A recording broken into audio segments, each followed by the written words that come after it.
Assalamualaikum warahmatullahi wabarakatuh, Mas Tony. Waalaikumsalam warahmatullahi wabarakatuh, Pak Iksan dan Mantap, seluruh pendengar Radio. mantap. Kita ketemu lagi di udara pagi ini. Mas Tony, ini Ya, barusan berita kata Mahfud MD, hakim bercanda lucu, sebut Tom Lembong buat kebijakan kapitalis. Nah, tapi sebelumnya ini ada juga berita tentang kritik tentang Koperasi Merah Putih. Akankah bisa menjadi harapan? Harapan sih boleh, tapi kenyataannya ini nampaknya kalau kata Anwar Abbas dari PP Muhammadiyah berat. Tapi ya kita lihatlah, nama juga usaha ya. Apa yang terjadi Mas Tony juga dengan ikhtiar ingatan terhadap tenaga kerja yang akan ada. Sebenarnya ini masalah demografi yang luar biasa menyebabkan para lulusan banyak yang garuk-garuk kepala. Ingat janjinya Mas Gibran 19 juta lapangan kerja. Namanya juga janji politik ya. Hari ini juga hari anak. Banyak orang tua yang nampaknya belum siap punya anak, sudah punya anak. Atau yang sudah punya anak malah uring-uringan menghadapi ulah anak-anak yang akibatnya banyak kenakalan dan lain-lain. Dan terakhir Mas Tony, urusan IKN, gimana kalau jadi kota provinsi Kalimantan Timur aja, ibu kota sana. Nampaknya urusan ibu negara, ibu kota ini bikin pusing di negeri ini. Silakan Mas Tony Rasid. Iya Pak Iksan dan seluruh pendengar Asal dimanapun berada. Yang pertama terkait dengan kasus Tom Lembong yang kemudian mempersoalkan tentang ideologi kapitalistik. Baru kali ini memang kita dengar dalam persidangan ada keputusan menimbang ya atau menjadi dasar pertimbangan diantaranya adalah kapitalistik gitu. Kalau kita bawa ini ke Cina ribut ini. Gitu. Cina ini ideologinya, ya ideologi politiknya itu adalah komunis, tapi ekonominya kapitalis. Cina ini cerdas dalam konteks ini dan terbukti memang secara ekonomi melejit luar biasa. Jadi ide komunis kan begini, kebetulan ini adalah disertasi saya. Jadi sebuah keniscayaan kata Marx bahwa kapitalisme ini akan runtuh dan muncul komunisme dengan semua konsepnya ya, dengan semua ajarannya ya. Setiap orang diberikan sesuai kebutuhannya dan setiap orang akan melakukan sesuai kemampuannya kan gitu. Tidak ada nanti pada akhirnya tidak ada negara, agama udah dihilangkan dulu dan sebagainya. Tetap yang kemudian dituduh karena tidak realistis dan dituduh atau dianggap sebagai sesuatu yang utopis dan terbukti memang ketika itu sepertiga masyarakat dunia menganut komunis atau negara, sepertiga negara dunia ini menganut komunisme dan pada akhirnya gagal. Kemudian Cina belajar yang dianggap sebagai sebuah hukum keniscayaan, hukum sejarah bahwa kapitalisme itu akan dihilang berganti dengan komunisme, ternyata nggak hilang. Ya, nggak hilang. Ini kan pasar dunia yang dikuasai. Setelah pasar dunia tinggal bersaing, terjadi kompetisi yang luar biasa. Tinggal kemudian hanya yang besar-besar yang memenangkan kompetisi, usaha-usaha atau pabrik-pabrik besar memenangkan kompetisi, yang pada akhirnya saling membunuh satu dengan yang lain. Kemudian mereka runtuh dengan sendirinya, muncul kemudian komunisme. Ternyata kapitalisme nggak runtuh. Gitu. Disinilah dipelajari, pasar dunia harus diambil.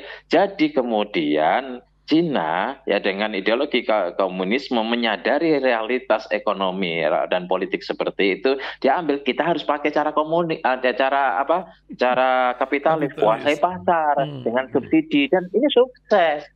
Terus kemudian Indonesia mempersoalkan gimana? Jadi suksesnya Amerika dengan dan negara Eropa dengan kapitalisme, bahkan ini diadopsi oleh Cina dengan tetap punya ideologi komunis tetapi mengadopsi bagaimana cara-cara kapitalisme menguasai pasar dunia, justru diambil ilmunya itu di Indonesia dipersoalkan. Kenapa tidak kita kuat tetap dengan Pancasila kita, tetapi apa-apa yang kemudian menyebabkan kita bisa mendominasi dunia terkait dengan ekonomi, apa salahnya? Kalau itu menguntungkan bagi Indonesia. Kenapa kemudian saya tidak paham? Hebat sekali nih hakim bicara tentang kapitalisme. menguasai betulnya tentang seolah-olah tentang kapitalisme, kemudian dijadikan sebagai dasar hukum untuk menghukum seseorang. Ya, Iya. kenapa tidak pakai norma hukum? Udahlah, itu kan ranahnya norma hukum. Kalau kemudian mencoba untuk membaca kapitalis begitu, bukan untuk mengutuk, tapi jadi agak nggak nyampe otak saya ini. Gitu. Terkait dengan kapitalisme gitu loh. Kok kemudian nggak pernah menduga. Kira-kira begini Pak, kalau Pak Ihsan ya dan seluruh pendengar hasil, Iya. kita ini lagi santai, terus kemudian di situ ada menu, ya ini Muslim gitu kan, ada Muslim semua makan, ada di situ menu, ada kacang, ada ayam, gitu, ada apa. Tahu-tahu gitu, ada orang kemudian saking niat baiknya, saking kemudian taat hukumnya, orang kebetulan non Muslim misalnya datang menyuguhi kita atas nama etika untuk makan babi, kan kaget kita, nggak pernah terpikir oleh kita gitu loh. Ini Iya. analogi, ini analogi kekagetan ya, bukan soal isinya ya, kekagetan. Artinya sesuatu yang tidak pada tempatnya kemudian ditaruh, dan bahkan di dunia imajiner saja tidak pernah ada ya, di ranah hukum berkaitan dengan itu kemudian muncul ya. Ini sekali lagi ini analoginya, analogi sesuatu yang mengagetkan, bukan yang lain-lain ya, bukan kemudian ada babi dan sebagainya, mengagetkan Jadi gitu lucu loh. kalau kata Pak Mahfud ya gitu.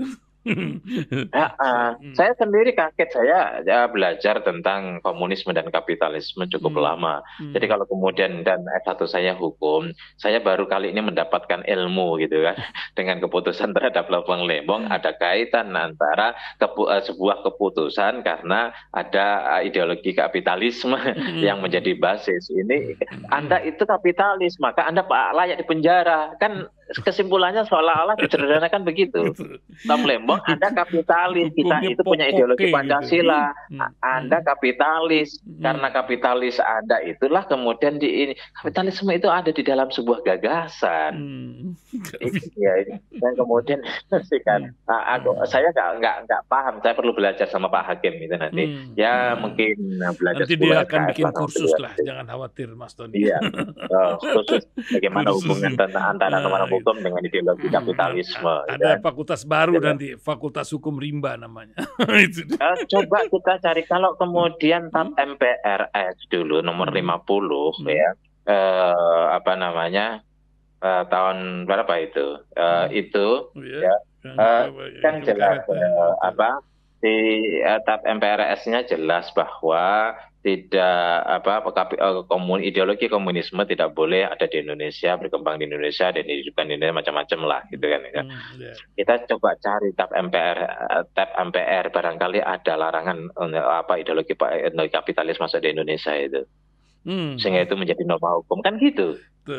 Kalau kita bicara tentang hukum gitu kan, harus ada dasarnya bahwa Anda kapitalis dan Anda melanggar.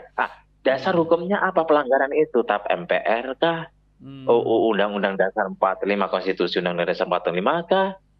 Atau kemudian ada undang-undang yang lain kah? Yang sehingga kemudian bisa menjadi sebuah dasar, menjadi norma hukum bahwa Indonesia melarang melarang ajaran kapitalisme ya, sesuai dengan TAP MPR atau undang-undang sekian atau peraturan Perpu atau sebagainya.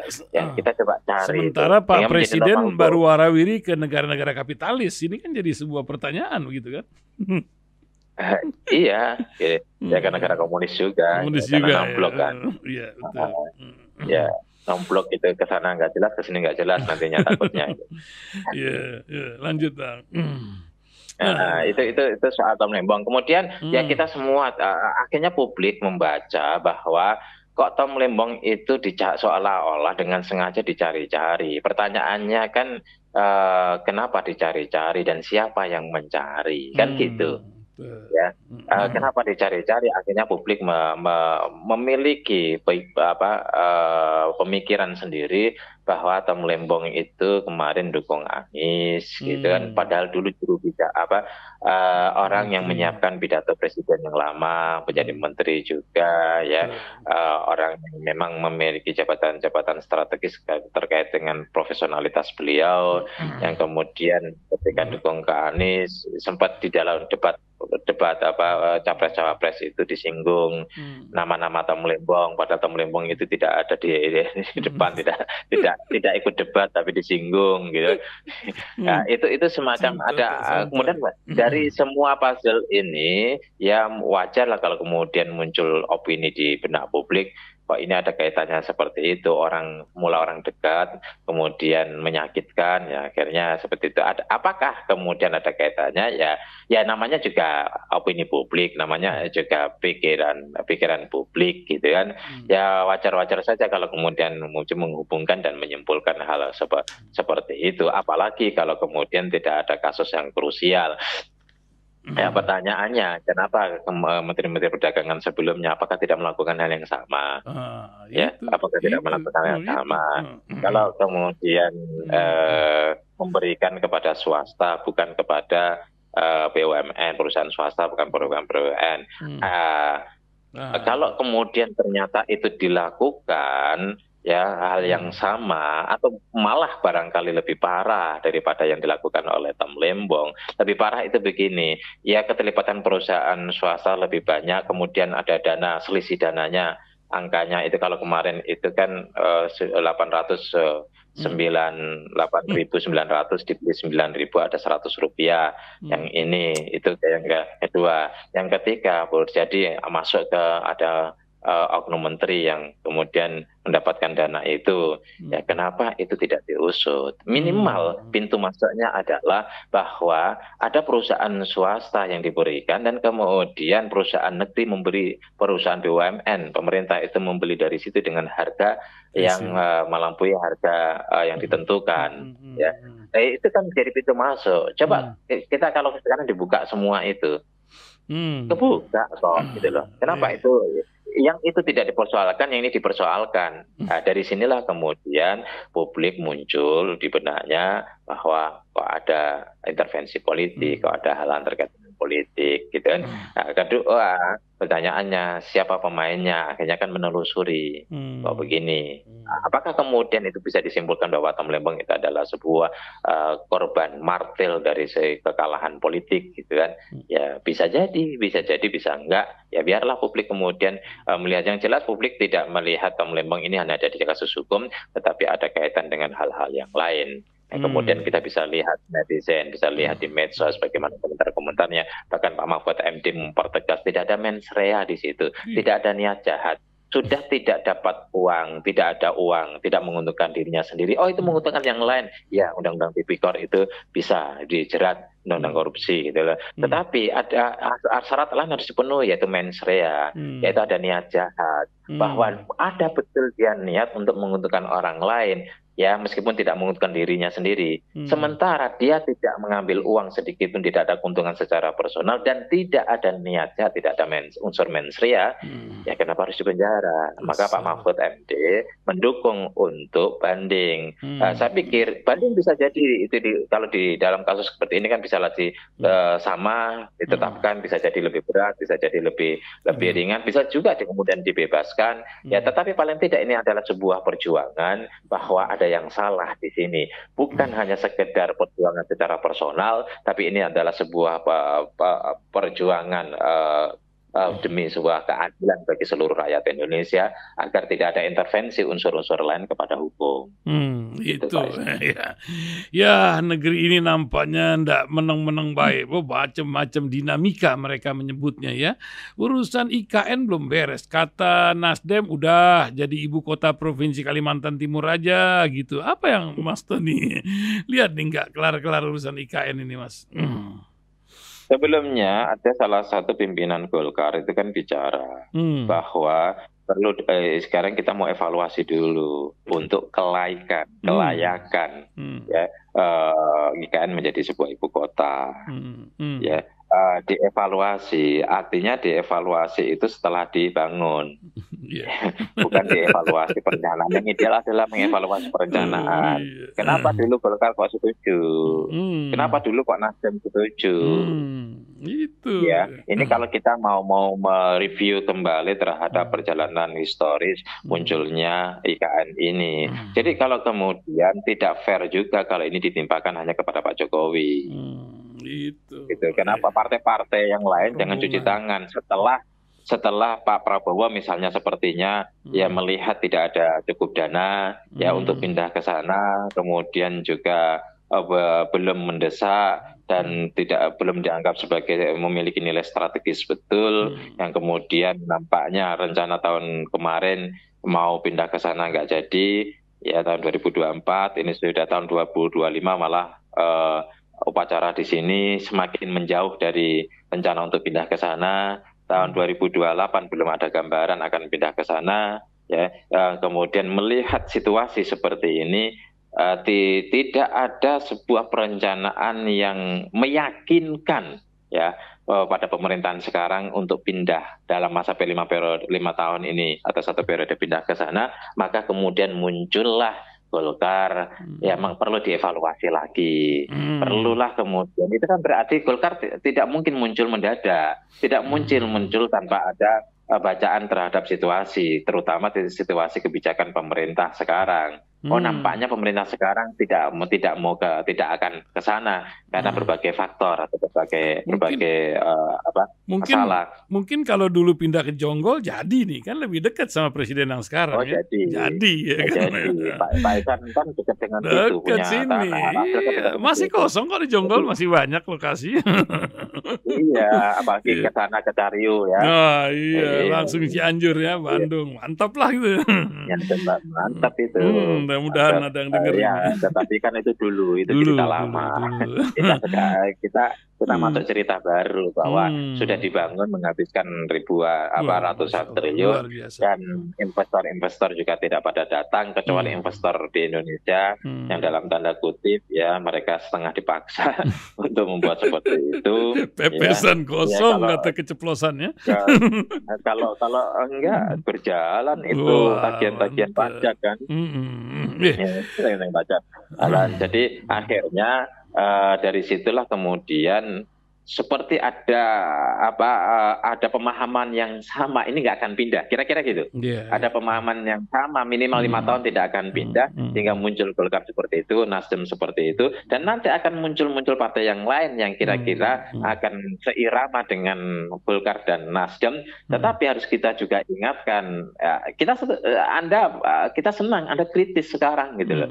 Ya, tetapi Anda semua ini partai-partai, Anda juga kemudian seolah-olah jangan kemudian berlagak seperti pahlawan dan bersih. Kalian semua ikut menanam. Kalau itu sampai tidak terjadi, sampai mangkrak, itu dosa kalian juga. Jangan seolah-olah kalian itu datang kemudian memberikan pencerahan dan solusi. Kalian semua itu bagian daripada itu. Jadi saya saya bukan membela Pak Jokowi, tetapi ini bukan salah Pak Jokowi saja gitu loh. Jangan semua dosa ini ditimpakan Pak Jokowi, kemudian mereka cuci-cuci, partai-partai ini cuci tangan seolah-olah Pak Jokowi yang salah, kami nggak salah. Kalian semua dulu setuju loh. Itu diketuk palu loh di DPR dan itu fraksi loh. Gitu loh. Ya, bukan berarti kami menghalangi Anda kritis dan kemudian Anda mengevaluasi, kemudian Anda semua partai-partai politik itu kemudian berubah pikiran, tidak. Itu bagus sebelum terlambat, tetapi jangan seolah-olah Anda tidak punya dosa di situ gitu. Itu. Tapi sepertinya benar ya orang seperti yang diingatkan oleh Menteri Agama nih, Nasaruddin Umar, bilang katanya orang tua sekarang tuh banyak yang childish, seperti anak-anak suka lupa gitu. Juga politisi, ini kan hari anak, ini kan jadi bingung gitu menghadapi. Dulu pernah Presiden Gus Dur dibilang taman kanak-kanak, wah ngamuk gitu orang DPR.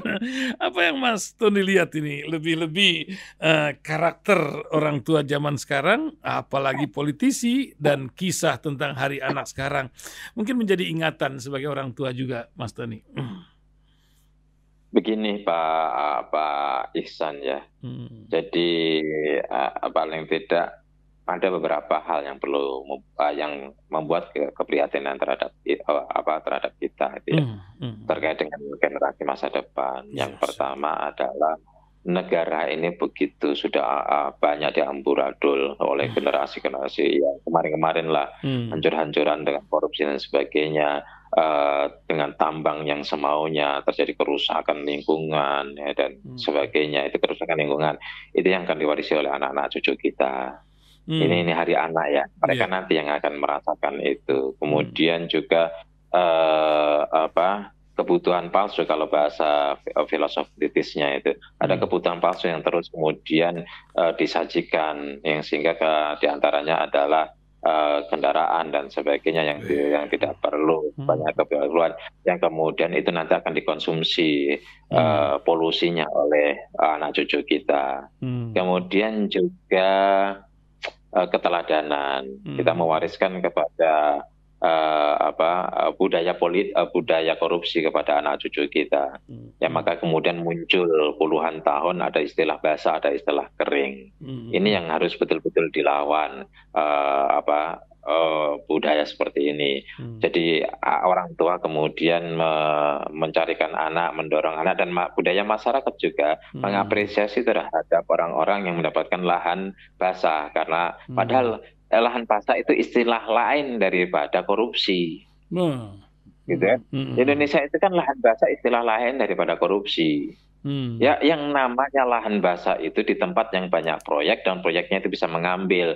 Toh kalau gaji itu kan sama, mau di tempat yang mana, yang basah, yang kering kan sama, tunjangan juga sama di basah yang kering. Tapi kenapa kemudian budaya kita mengakomodir, bahkan mengapresiasi, menjunjung tinggi ya, memuja terhadap lahan basah itu kan karena di situ ada sistem korupsi yang sudah berjalan lama. Sehingga kalau di situ orang jadi kaya, harusnya orang di situ itu ya sama, gajinya sama, tunjangannya sama.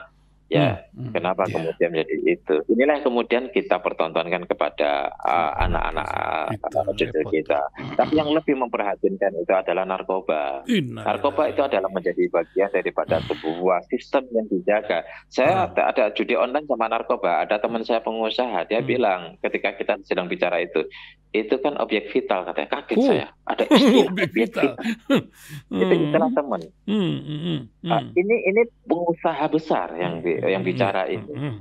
Ya kira-kira saya anggap pengusaha besar kan, saya pengusaha kecil gitu ya. Itu pengusaha besar karena uangnya udah triliun itu. Dia bilang, ini Mas Tony, ini itu objek vital. Waduh, objek berarti dijaga dong, dan tidak mungkin yang jaga itu 1-2 orang gitu loh.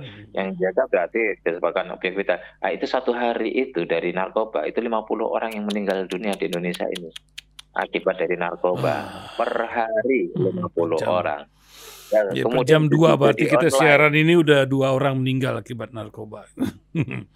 Ya Allah, jadi online ini judi online ini ya sekarang pengangguran makin banyak karena perusahaan-perusahaan banyak yang tutup, yang kolaps ya. Ya kita tunggulah semoga Danantara ini bisa menjadi sebuah solusi. Kok ketawa Pak Ihsan? Jadi saya bicara Danantara Pak Ihsan ketawa. Nggak apa-apa, kan namanya ikhtiar. Kita optimis kita berharap bahwa Danantara, apalagi kemarin siang dirapatkan oleh DPR dengan Komisi 6 gitu ya, terkait dengan Danantara. Ya kita berharap ada optimisme lah terkait dengan Danantara ini. Kebetulan kemarin saya telepon oleh seseorang diminta pendapat untuk untuk menjadi masukan di dalam rapat itu, ya saya kasih pendapat tetap harus optimis dengan Danantara. Ya yang perlu dilihat ini kan mau melakukan sebuah penguatan ekonomi. Penguatan ekonomi itu diantaranya adalah menyehatkan BUMN. Betul. Saya bilang begini, usulan Ya, saya. kita Ya, berwelas asih lah sama iya. mereka gitu, Pak. Iya, BUMN ini Mhm. ada yang puluhan tahun rugi terus, Hmm. disuntik terus, injeksi terus. Wah. Kalau itu Hmm. dilakukan oleh dengan cara yang sama, nggak selesai. Hmm. Caranya gimana? Hmm. Kayak ya perlu dilihat bisa disembuhkan nggak? Kan ada penyakit yang memang kronis ya, Hmm. harapannya tipis. Ada penyakit yang memang masih disembuhkan. Kalau memang tidak bisa disembuhkan, tutup saja. Dia akan punya anak dan cucu perusahaan. Nah, anak cucu perusahaan yang masih bisa disembuhkan atau yang sehat dia naik dijadikan sebagai perusahaan induk Hmm. gitu loh, Itu. menangani itu ya. Karena apa, ini berkaitan dengan SDM, berkaitan dengan manajerial gitu kan Hmm. ya, Hmm. berkaitan dengan ketahanan terhadap intervensi Hmm. apa oknum-oknum elit politik yang kemudian menjadikan BUMN sebagai sapi Hmm. sapi perah ya. Misalnya Garuda lah, Garuda Pak Wah, Isan ini kemarin sudah Garuda harusnya juga udah naik, almarhum naik tapi Garuda. dipaksakan terbang terus ya. Iya, Garuda ini Hmm. kan full Pak Ihsan, selalu full. Hmm. Mahalnya bukan main, Wow. ya, Tapi mahal bukan main. hmm. Hmm. Ya, misalnya di apa namanya di Garuda itu kan paling mahal daripada pesawat yang lain. Biasanya Yang lain gitu. masih 1 juta, Garuda di atas 2 juta. Bukan biasanya, Hmm. memang faktanya Biasa itu begitu gitu. gitu loh. Betul, Ada betul. 2 juta. Hmm. Kalau bisnis misalnya batik itu paling 4 juta, kalau Hmm. Garuda bisa 11 juta gitu kan. Wih. Artinya apa? Tapi kok rugi terus gitu loh. Padahal Hmm. penuh, sennya Hmm. penuh. Hmm. Ya, Itu. yang mana ada Garuda yang kosong, rata-rata kan penuh Tuh. dibanding pesawat yang lain. Garuda jarang delay. Kenapa? Ya sekali jalan udah penuh kok. Kalau pesawat yang lain Nunggu jadi delay. penumpang. Karena apa? Ini sedikit Kenaiknya kurang. rugi. Penumpangnya dijadikan satu. Ya, meskipun Betul. itu merugikan banyak pihak. Hmm. Ya, yang Hmm. kemudian meetingnya terlambat, tidak jadi dan sebagainya karena di-delay semaunya perusahaan Hmm. penerbangan itu. Tapi kok rugi? Kemudian Hmm. kartu steel dijual kepada orang lain. Artinya apa? Jangan kemudian yang penting adalah bahwa perusahaan yang sudah kolab atau sakit itu disehatkan dan kemudian masuk dengan injek karena ada dana. Semua tidak bisa diselesaikan hanya dengan dana. Itu dia. Ya, perlu juga restrukturisasi. Dilihat dulu penyakitnya apa. Kalau penyakitnya itu sakit perut, ya jangan dikasih bodrek. Ya itu jadi jangan kita lihat lembaga-lembaga training dulu, teman-teman. Saya punya lembaga-lembaga training terkenal itu Kalau ya, banyak kemudian tikus mereka dikasih racun tikus gitu Pak ya. iya memperbaiki menyesuaikan dengan perbaiki. Artinya apa? Kemudian melihat detail, jangan kemudian semua penyakit itu diselesaikan dengan bodrek. Jadi semua penyakit perbankan itu penyakit BUMN itu jangan semuanya mau diselesaikan dengan injek dana, karena belum tentu masalahnya itu kekurangan modal. Kekurangan modal itu betul, kekurangan dana itu betul, tapi penyebab kekurangan dana apa itu harus diperbaiki. Kalau itu tidak diperbaiki hulunya, sumber hulunya ya, tapi kemudian orientasinya menyelesaikan di hilirnya, ya akan berjalan terus. Mau di stok dana berapapun ya akan hilang. Kenapa? Karena penyakit dari hulu itu tidak diselesaikan. Maka perusahaan-perusahaan swasta ini yang kemudian yang soal hilirisasi ya juga harus dibaiki. Oleh karena itu Pak Ihsan ya, ini berkaitan dengan tadi ya, berkaitan dengan ya mau menyehatkan Indonesia ya harus melihat segalanya lah. Begitu Pak Ihsan. Wah, 30 menit tak terasa. Satu mau tambah tadi ya, tambah satu kisah tentang menyehatkan Indonesia. Ada lagi nih dengan 80.000 koperasi merah putih. Mantap. Sedikit saja sebagai penutup Mas Tony. Iya, koperasi merah putih. Ratusan triliun. Itu kita apresiasi dan kita sambut dengan riang gembira. Menurut saya ini menjadi sebuah optimisme, tetapi jangan sampai semangat ini mengabaikan profesionalisme. Saya lebih setuju sebagai usulan saya dari awal ya, koperasi-koperasi yang sudah ada itu dulu diselesaikan sehingga menjadi pilot project. Jangan kemudian sekian banyak koperasi semua harus berdiri. Ya, kita tahu dulu namanya memberikan pinjaman kepada masyarakat itu dianggap dana hibah, nggak kembali kan. Apalagi kondisi ekonomi sedang seperti ini.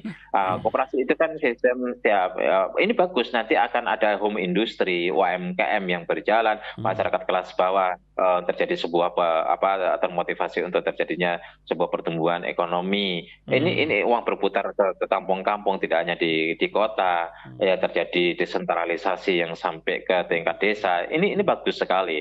Tetapi memang harus bersabar bahwa Pak Prabowo ya nampaknya punya waktu 10 tahun ya untuk menjadi presiden. Ya menurut saya sekarang koperasi yang sudah ada dulu dimerah putihkan.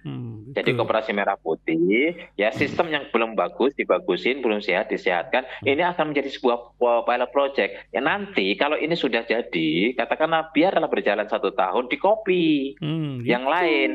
Ya sampai betul-betul settle. Jangan mendirikan koperasi baru dikasih, yang kemudian belum ada kopiannya. Memulai baru itu sesuatu yang berat. Di dalam usaha itu Pak Ihsan, itu ini survei ya, riset bahwa 8 kali gagal baru punya potensi 60%.